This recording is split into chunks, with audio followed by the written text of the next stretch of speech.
Un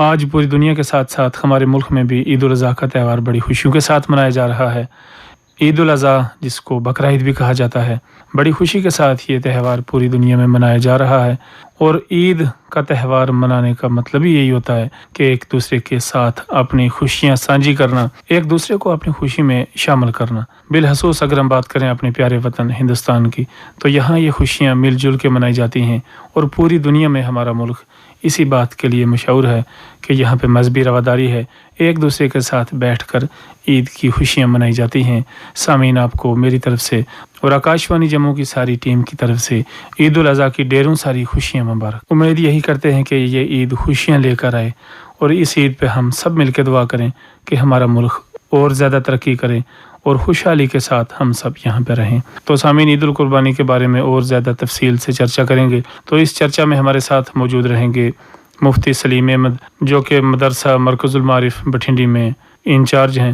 تو مفتی صاحب، سب سے پہلے میں آپ کو اپنے پروگرام میں ویلکم کرتا ہوں، خوش آمدید کرتا ہوں، اور عید کی بہت ساری خوشیاں مبارک کہتا ہوں۔ تو مفتی صاحب، میرا پہلا سوال آپ سے یہی رہے گا کہ عید الاضحیٰ کیا ہے، اس کے بارے میں ہمیں تفصیل سے بتائیں۔ آپ نے عید الاضحیٰ کے متعلق سوال کیا۔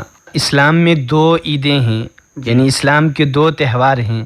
رحمت دو عالم صلی اللہ علیہ وسلم جب مکہ سے ہجرت کر کے مدینہ منورہ میں تشریف لائے، تو مدینہ منورہ میں 2 دن تھے جن دنوں میں لوگ آپس میں کھیلتے تھے، میلہ وغیرہ کرتے تھے، یعنی ان کے یہاں یہ 2 تہوار تھے۔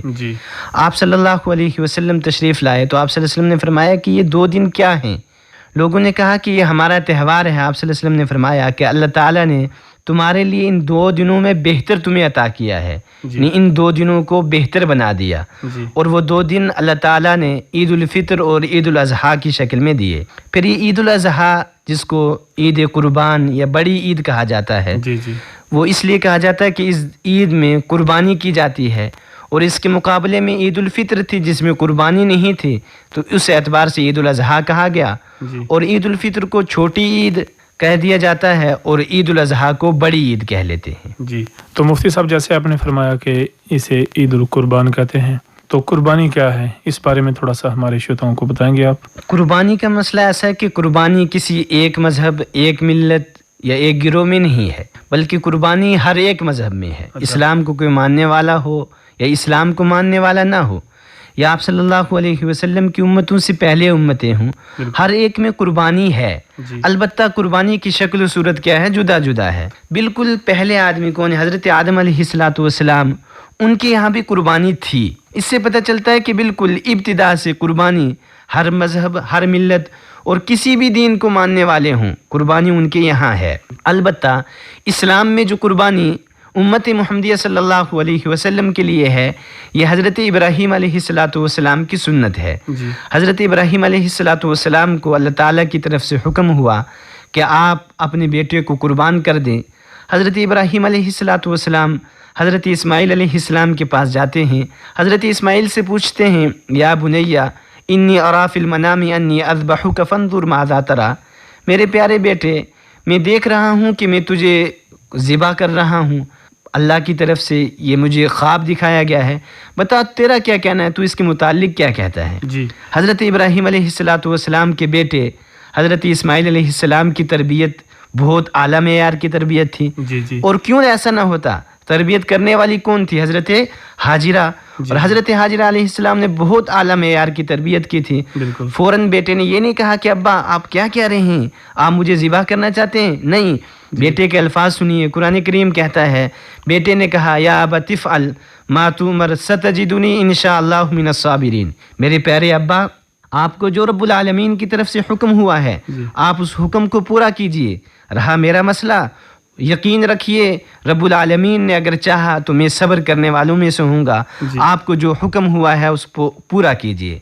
باپ اور بیٹا دونوں قربانی کے لیے چلتے ہیں. قرآن کریم کہتا ہے فلما اسلما وتلہ للجبین، جب دونوں تیار ہو گئے قربانی کے لیے اور باپ نے بیٹے کو زمین پر لٹا دیا، چت لٹایا، چھری چلانے کی کوشش کر رہے ہیں، چھری چل نہیں رہی ہے، اس وقت اللہ تعالیٰ کی طرف سے کہا جاتا ہے قد صدقت الرؤیا انا کذالک نجزی المحسنین، اے ابراہیم آپ نے خواب کو سچ کر دیا ہے اور بے شک ہم نے آپ کو محسن میں سے پایا ہے اور محسن کو ہم بہترین اجر اور بہترین بدلہ دیتے ہیں.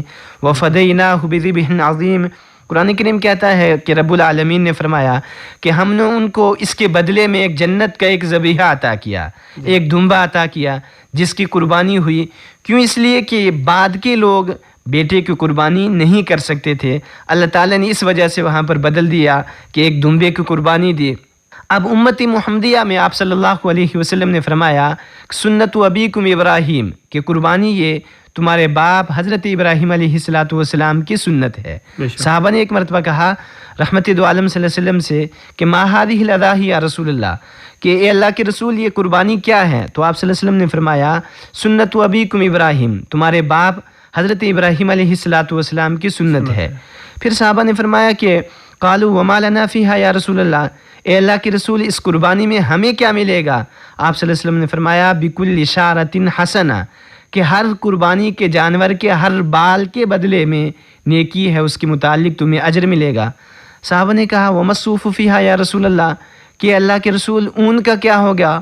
آپ صلی اللہ علیہ وسلم نے فرمایا بکل شعرۃ من الصوف حسنہ، کہ اون کے ہر بال کے بدلے میں بھی ایک نیکی ملے گی. لہٰذا اللہ کے نزدیک قربانی بہت اعلیٰ عمل ہے. آپ صلی اللہ علیہ وسلم نے دوسری ایک حدیث میں بھی فرمایا ما عمل ابن آدم من عمل یوم القیامہ، کہ اللہ کے نزدیک ابن آدم کا کوئی بھی عمل قربانی کے دنوں میں محبوب زیادہ قربانی سے نہیں ہوگا. یعنی سب سے اعلیٰ جو عمل ہے وہ کس چیز کا ہے؟ قربانی کا ہے. آپ صلی اللہ علیہ وسلم اسی حدیث میں فرماتے ہیں فطیبوا بہا نفسا، لہٰذا جب بھی تم قربانی کرو تو خوش دلی سے قربانی کرو، تنگ ہو کر اپنے اوپر بوجھ سمجھ کر قربانی نہ کی جائے. اللہ کے نزدیک بہت بڑا اجر قربانی کے متعلق ہے. قرآن کریم نے بھی کہا رحمت دو عالم صلی اللہ علیہ وسلم سے فصلی لربک وانحر، آپ نماز بھی پڑھیے اللہ کے لیے، اپنے رب کے لیے، وانحر اور قربانی بھی کیجیے. اور اگر قرآن کریم کے پیچھے پس منظر کو دیکھا جائے تو آپ صلی اللہ علیہ وسلم کے لیے کیا فرمایا انا اعطیناک الکوثر، ہم نے آپ کو بہت ساری خیر کثیر عطا کی، حوض کوثر عطا کیا. اور حوض کوثر کے جب ہم نے آپ کو عطا کیا تو آپ شکرانے کے طور پر کیا کریں؟ دو کام بتائے. ایک کام کیا بتایا کہ اپنا سر رب العالمین کے سامنے جھکائیں، نماز پڑھیں. اور دوسری چیز کیا کہا؟ ونحر، آپ قربانی کیجئے. جب اللہ نے اتنا آپ کو انعام کیا آپ پر تو آپ یہ دو عمل کریں. بہت اچھے طریقے سے آپ نے جانکاری دی قربانی کے بارے میں. تو مفتی صاحب میں یہاں آپ کو پوچھوں گا کہ کون لوگ ہیں جو قربانی دے سکتے ہیں یا جن پر قربانی واجب ہے؟ کیا سارے لوگ قربانی دے سکتے ہیں یا پھر جو صاحب نصاب جن کو اسلام میں بولتے ہیں، جن کے پاس کچھ روپیہ پیسہ ہوتا ہے، پراپرٹی ہوتی ہے، وہی دیتے ہیں؟ قربانی دو چیزیں ہیں، ایک یہ کہ دے سکتے ہیں یا نہیں. تو دے تو کوئی بھی سکتا ہے، کہ جس کے پاس تھوڑا سا مال ہو وہ بھی قربانی دے سکتا ہے، اللہ کے یہاں اس کے لیے بہترین اجر ہے، لیکن اس پر واجب نہیں ہے. دوسرے یہ کہ جو صاحب استطاعت ہو، صاحب نصاب ہو، اس پر قربانی واجب ہے. اور صاحب نصاب کس کو سمجھا جائے گا؟ جس کے پاس 7.5 تولہ سونا ہو یا 52.5 تولہ چاندی، یا اتنی مالیت ہو، کسی کے پاس اتنا مال ہو، اس پر قربانی واجب ہے. یعنی اس کو صاحب نصاب سمجھا جائے گا. اب اگر وہ قربانی نہ دے تو وہ گنہگار ہوگا.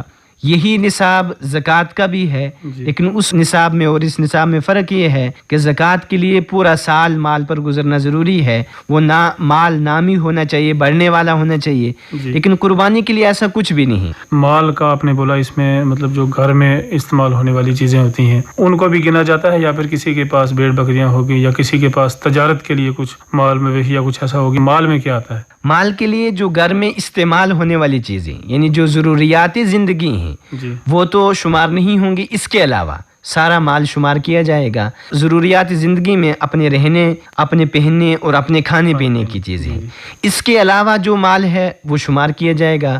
اس میں بھیڑ بکریوں کا نصاب بھی الگ سے ہے، مال دولت کا بھی ہے، تجارت کا سامان ہے تو وہ بھی گنا جائے گا. اس کے پاس اتنا سامان ہو گیا تو اس پر قربانی واجب ہو جائے گی۔ اس میں عموماً ایک اور بات بھی ہے کہ عورتوں کے پاس بھی مال ہوتا ہے، ان کے پاس زیورات ہوتا ہے، لیکن زیورات اندر رکھا رہتا ہے تو سوچتے ہیں کہ ہم پر قربانی واجب نہیں۔ تو جس طریقے سے مردوں پر قربانی واجب ہے، ایسے ہی عورتوں پر بھی قربانی واجب ہے۔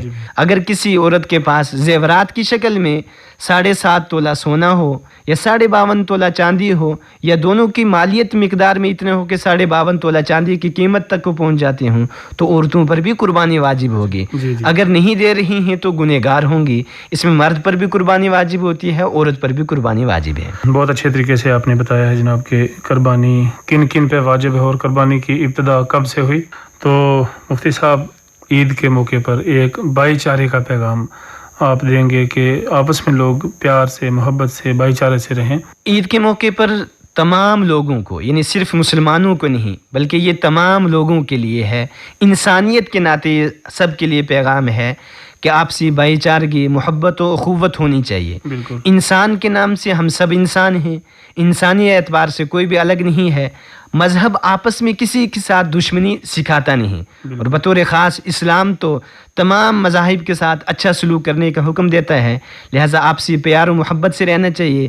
اور پھر بطور خاص مسلمانوں کے لیے یہ کہ مسلمانوں کی طرف سے کسی کو اذیت، کسی کو تکلیف نہ پہنچے، اور بطور خاص یہ عید الاضحیٰ کا موقع ہے، اس پہ یہ کہ جہاں پر قربانی دیں تو قربانی کی وجہ سے کسی کو اذیت نہ پہنچے، یعنی قربانی کے جو فضلات، گندگی وغیرہ ہے وہ راستوں میں نہ ڈالی جائیں، ایسے نہ ڈالی جائیں کہ نالیاں بند ہو جائیں، کسی کے لیے پریشانی کا سبب بنے، بلکہ بہت احتیاط کی جائے، اور جہاں پر گندگی ڈالنے کی جگہ ہو وہاں پر ڈالی جائے۔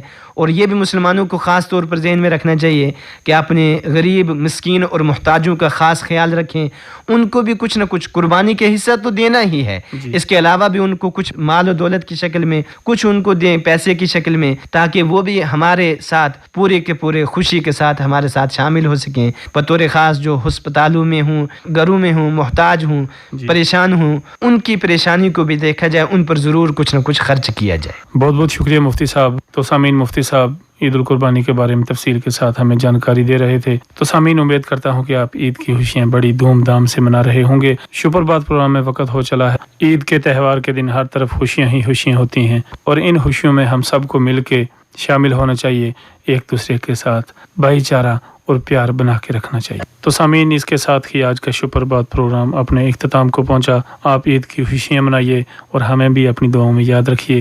ایک نئے پروگرام کے ساتھ پھر آپ سے ضرور ملاقات ہوگی۔ تب تک کے لیے مجھے دیجیے اجازت، اور آپ سنتے رہیے آکاش وانی جموں کی پروگرام۔